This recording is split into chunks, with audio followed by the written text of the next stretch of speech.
I was 28 years old, standing in my corner office on the 42nd floor of the building with my name etched in gold letters outside, when my assistant's voice crackled through the intercom with an edge I'd never heard before. Ms. Edwards, there are 2 applicants here for the junior analyst positions. A pause. A breath. You need to see this. I should have known from her tone. Jennifer had been with me for 3 years, calm, unshakable, the kind of woman who once handled a bomb threat with nothing more than a raised eyebrow and a call to security. But now her voice trembled like a fault line before an earthquake. I stepped out of my office in Louboutins that cost more than my first car, if I'd ever owned a car at 16. The reception area was all glass and steel, minimalist furniture in shades of charcoal and cream, floor-to-ceiling windows showcasing Chicago's skyline like a portrait of conquest.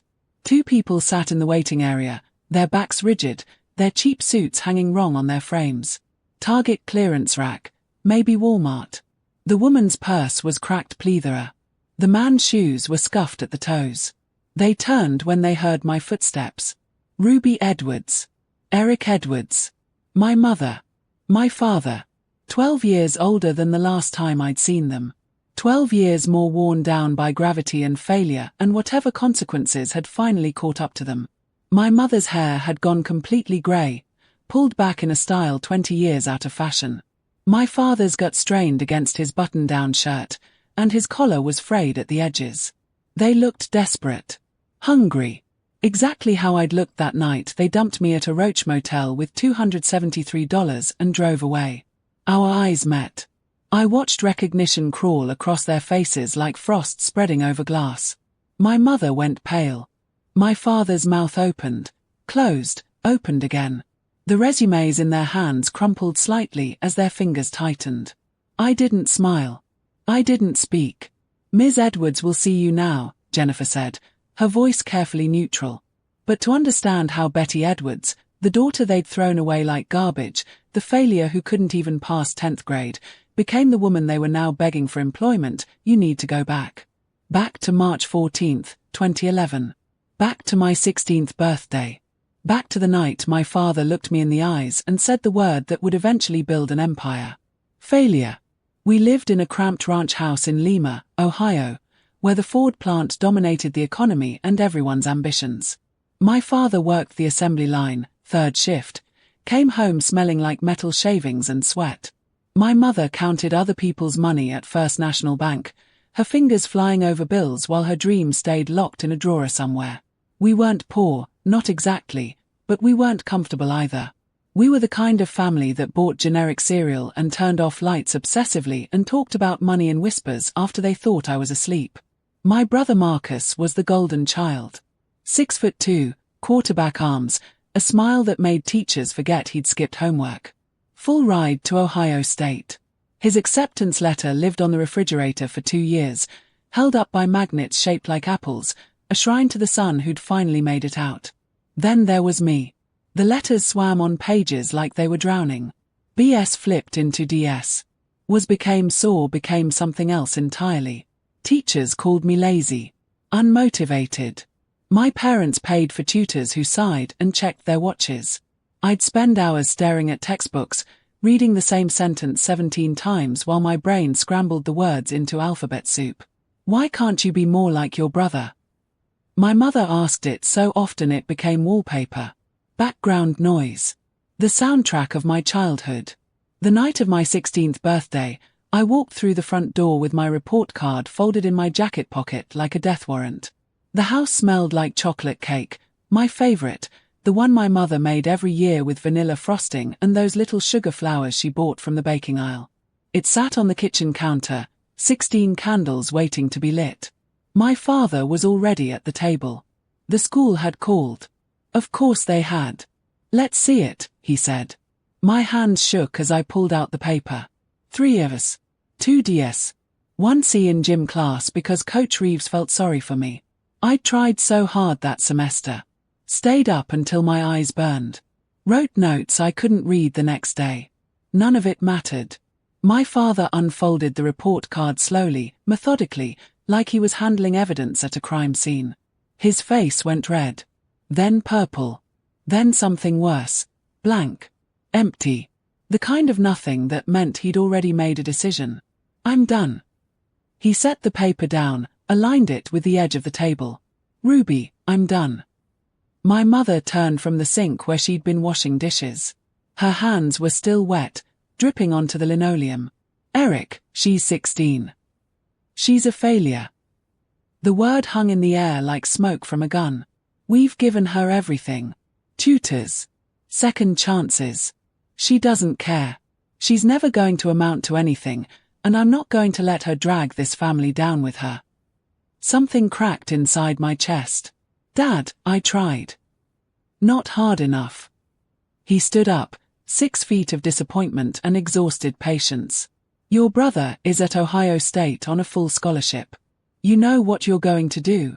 You're going to be 30 years old, living in our basement, working minimum wage, asking us for rent money. I can see the future, Betty, and I'm not going to watch it happen. That's not fair. My voice came out smaller than I wanted. Life's not fair. Start packing. I looked at my mother. She was crying silently, tears running down her face while she gripped the dish towel like a lifeline. She didn't move. Didn't argue. Didn't fight for me. Mom. You heard your father. She wouldn't meet my eyes. We can't keep sacrificing everything for someone who won't help themselves. Marcus needs us to focus on his future now. They gave me 2 hours. 2 hours to shove my life into a duffel bag and 2 garbage bags. Clothes. Books I couldn't read. A stuffed rabbit I'd had since I was 6. My father stood in the doorway the whole time, arms crossed, watching me like I might steal something on my way out. The drive to the motel was silent. Rain hammered the windshield. My father didn't turn on the radio. The Starlight Motor Lodge had a neon sign with half the letters burned out. It read Stadium T Low GE in flickering pink. The parking lot was cracked asphalt and oil stains. The kind of place you paid by the week and didn't ask questions. My father handed me $273 in cash. This is it. You're on your own now. He paused, one hand on the steering wheel. Maybe when you hit rock bottom, you'll figure out how to swim. Then he drove away. I stood there in the rain with my bags at my feet, watching his taillights disappear into the dark. 16 years old. My birthday. Alone. The motel room smelled like cigarettes and defeat. The bedspread had burn holes. The TV got 3 channels if you held the antenna just right. I sat on the edge of the bed and counted my money over and over, like the numbers might change if I just tried hard enough. Before we go any further, I need to pause here. I need to ask you something. I spend 15 to 20 hours researching, writing, and perfecting each story for you. That's nearly a full week of work to create these cinematic experiences completely free. While you're here experiencing Betty's journey, YouTube only shows this video to a tiny fraction of people unless you take just 2 seconds to hit subscribe. Here's the thing, if just half of you watching right now subscribed, this channel would explode, and I could create even deeper, more complex stories for you every single week. But only about 3% of viewers are subscribed. That means 97% of you are enjoying hours of content but haven't taken that tiny step. I'm not asking for money. I'm asking for a single click that tells YouTube show this to more people. So here's my request. If you're invested in Betty's story so far, click subscribe. It takes 2 seconds and means everything to this channel's survival. Also, drop a comment telling me where you're watching from. I love seeing this global community we're building. Last video we had viewers from 47 different countries. Now, let's get back to the story, because what happens next changes everything for Betty. On the 3rd night, I did the math. I had $216 left after buying ramen and peanut butter. The motel was $45 a night. For more nights, maybe 5 if I stopped eating entirely. Numbers had always made sense to me, even when words didn't. I walked to the motel office at 11 p.m. The clerk was a middle-aged man with kind eyes and a wedding ring worn thin from years of wear. A plastic nameplate on the desk read George Mitchell, manager. How old are you? He asked when I asked about work. 18. The lie came easy. He looked at me for a long moment. Really looked at my too thin frame, my red eyes, The way I was holding myself together with dental floss and desperation. You're not 18. My face burned. I need a job. Please. George tapped his pen against the desk. Once. Twice. 3 times. I don't have anything official. But if you want to clean rooms under the table, I can pay you $8 an hour. Cash. Don't tell anyone, and show up on time. I showed up early. For 2 months, I scrubbed toilets and changed sheets and learned exactly how many ways people could hit rock bottom. I found needles. Empty bottles. Clothes abandoned mid-escape. Once, a suitcase full of cash that I turned into George without counting. He looked at me like I'd grown wings. You're honest, he said. I'm desperate. Not stupid. That made him laugh. One Tuesday in May, George sat me down in the office with coffee in a chipped mug. You need to go back to school. I don't know your story, kid, and you don't have to tell me. But you're smart. I can tell. You're wasting yourself here. I can't go to school. The coffee was too hot. Burned my tongue. I'm stupid. I can't read right. Can't, or haven't learned how yet. The question hit different. George's daughter had dyslexia. He recognized the signs, the way I memorized room numbers instead of reading them, how I avoided paperwork, how I could calculate tips and change in my head faster than the register. He gave me a business card for Dr. Patricia Chen, educational psychologist. Tell her I sent you. She'll work something out. Dr. Chen's office smelled like vanilla candles and old books. She tested me on a Saturday afternoon while rain drummed against the windows. Math puzzles. Pattern recognition. Reading comprehension that made me want to cry. When she finished, she sat back in her leather chair and folded her hands. Betty, you have severe dyslexia. A pause. You also have an IQ of 142. I didn't understand. What does that mean? It means you're brilliant. It means your brain works differently, not worse. It means every teacher who called you lazy was wrong. She leaned forward. And it means if you're willing to work with me, I can teach you strategies to work with your brain instead of against it. I was 17 by then. I'd been out of school for 13 months. I had $412 in savings and a future that looked like a brick wall. How much do you charge? How much can you pay? Nothing. Then that's my rate. She smiled.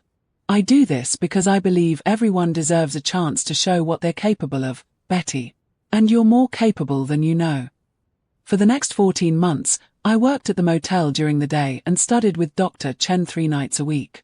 She taught me audiobooks, color-coded notes, how to break words into chunks my brain could process, how to use my pattern recognition skills, the ones that made math easy, to decode language.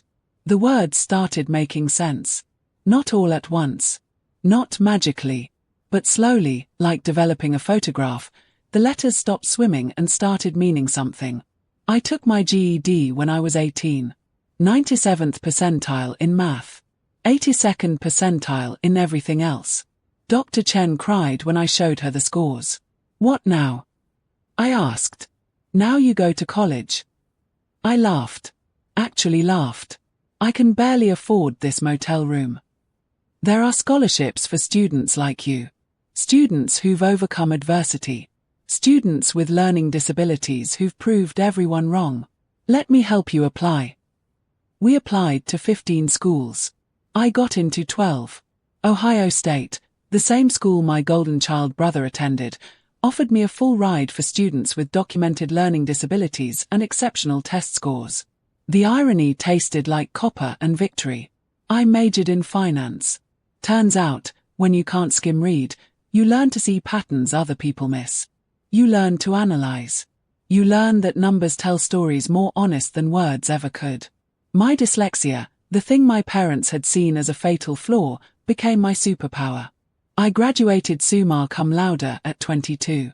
3 firms recruited me. Goldman Sachs offered the most money, so I took it. Worked 100-hour weeks analyzing market trends and risk assessments while my former classmates complained about work-life balance. I didn't need balance. I needed to prove something. To whom? I wasn't entirely sure anymore. By 25, I was a vice president. Youngest in the Chicago office. By 26, I'd identified a gap in the market. Mid-sized firms needed boutique financial analysis they couldn't afford from the big names. By 27, I'd started Edwards Financial Group with money I'd saved and 3 investors who believed in my track record. My name. My rules. My empire. The first year, we made $2 million in revenue. The second year, $12 million. By year 3, we'd absorbed 2 competitors and expanded to New York and San Francisco. I bought a penthouse in downtown Chicago. Wore designer suits. Drove a car that cost more than my parents' house. I didn't do it for revenge, not consciously, but every success felt like proof. Proof that they were wrong. Proof that failure was just a word people used when they gave up too early. And then, on a Tuesday morning when I was 28 years old and reviewing applications for entry-level analysts, Jennifer buzzed my office with that tremor in her voice. Now they were sitting across from my desk, my mahogany desk that cost $14,000, in my office with floor-to-ceiling windows and my degrees on the wall. Harvard MBA. Certified financial analyst. Photos of me with senators and CEOs and people who actually mattered. My mother's hands shook in her lap. My father stared at the skyline like he couldn't bear to look at me. I see you're applying for the junior analyst positions, I said, voice professionally neutral. I glanced at their resumes. $40 resume templates filled with gaps and short-term jobs. My father had been laid off from Ford 3 years ago. My mother had been let go when First National was acquired. They were in their late 50s, competing against 22-year-olds. We are. My father's voice was smaller than I remembered. Thinner. We're hard workers. Fast learners. Tell me about your education. They looked at each other. A whole conversation in a glance. High school diploma, my mother said. Your father has some community college. And you think that qualifies you for a position at a Fortune 500 investment firm? I let the question hang. What relevant experience do you have in financial analysis, risk assessment, or portfolio management?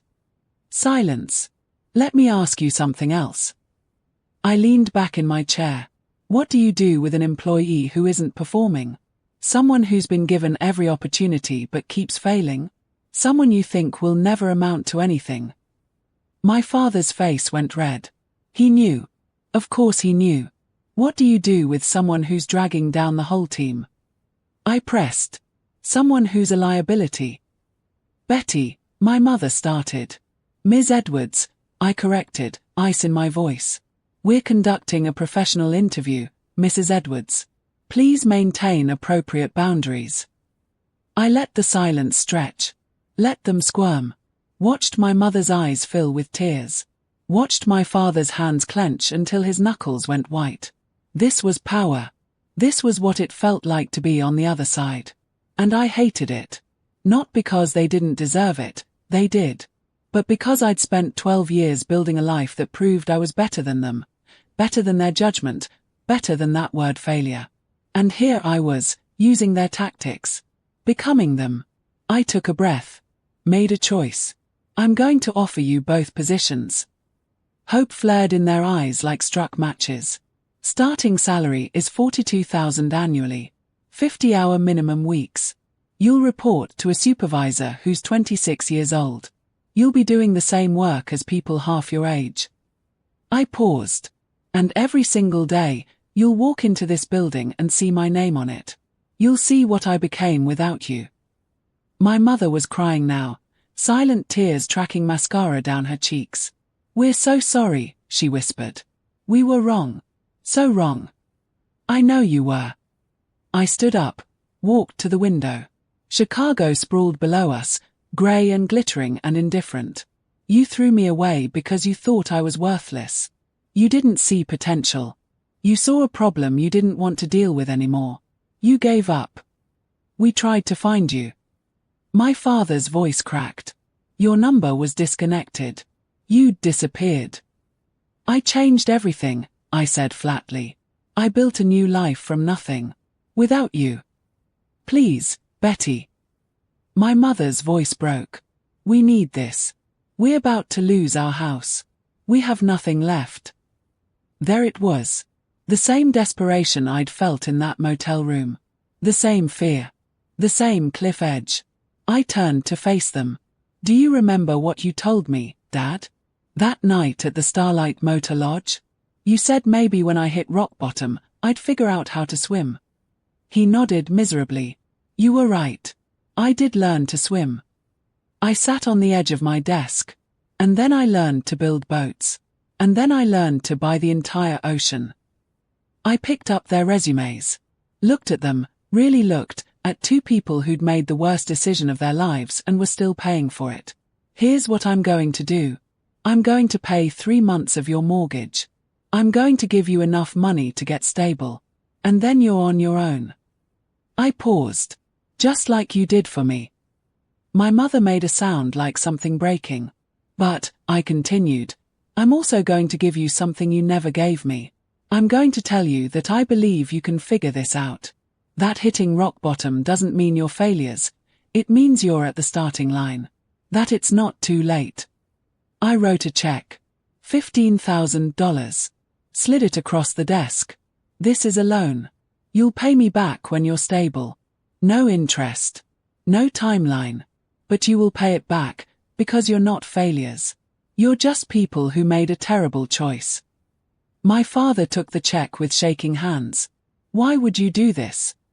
Because I'm not you. Simple. True. I'm not someone who gives up on people when they're struggling. I learned that your worst moment doesn't define you, what you do next does. I walked to the door, opened it. The analyst positions are filled. But I have a colleague who runs a financial planning firm for middle-income clients. Smaller. Less prestigious. Lower pay. But they need people with life experience, people who understand what it's like to struggle financially. I can make an introduction if you're interested. My mother stood on shaky legs. You do that? After everything? I'm doing it because of everything, I said. You taught me resilience. Self-reliance.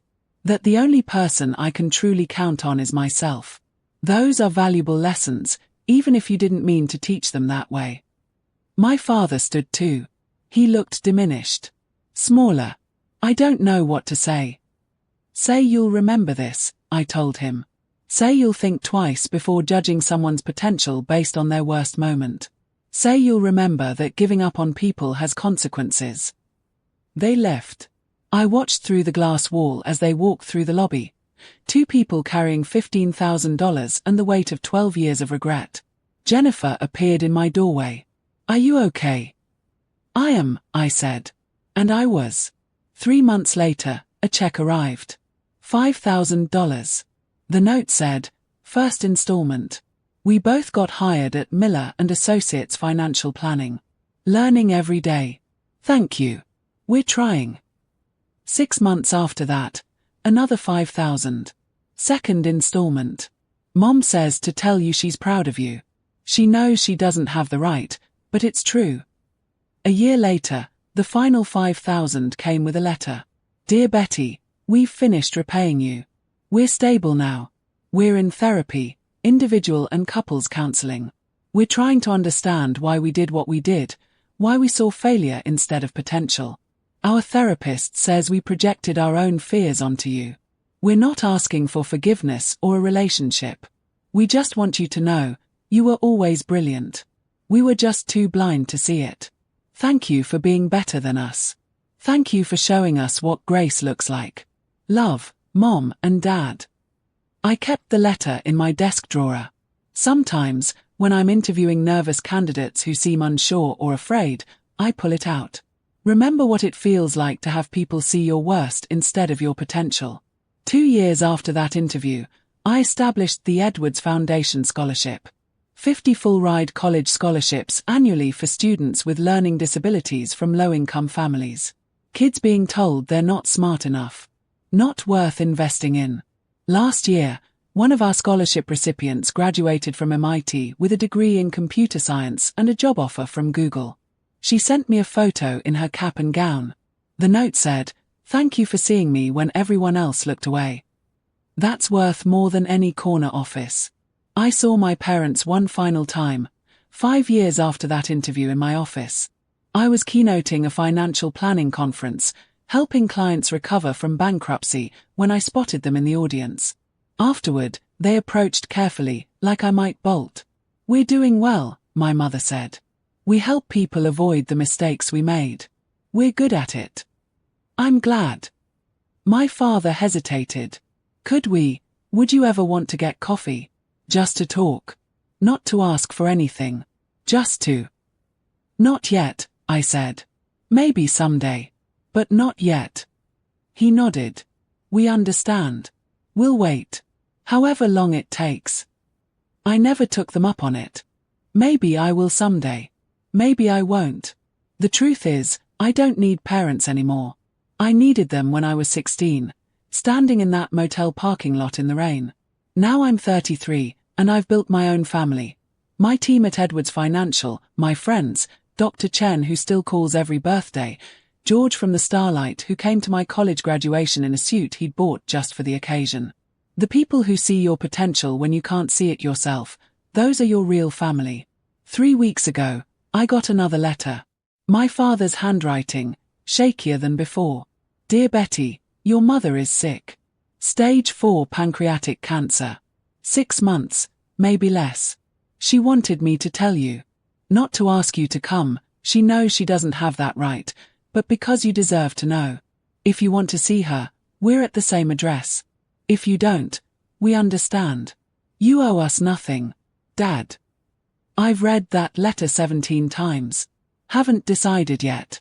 Maybe that's the final test, not whether I can succeed without them, but whether I can forgive them before it's too late. Or maybe forgiveness isn't the point. Maybe the point is that I get to choose now. I have the power, the success, the life they said I'd never build. And I still don't know what to do with it. So that's my story. They abandoned me at 16 for being a failure. 12 years later, they applied for a job at my firm. And I learned that the greatest victory isn't making people pay for their mistakes.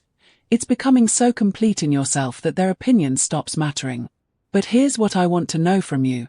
What would you do? If you were me, would you go see her? Would you let them back in, or keep the boundaries you built? Drop your answer in the comments along with where you're watching from, your city, your state, your country. I genuinely want to know. And if this story resonated with you, if you've ever been underestimated, abandoned, told you'd never amount to anything, hit that like button right now.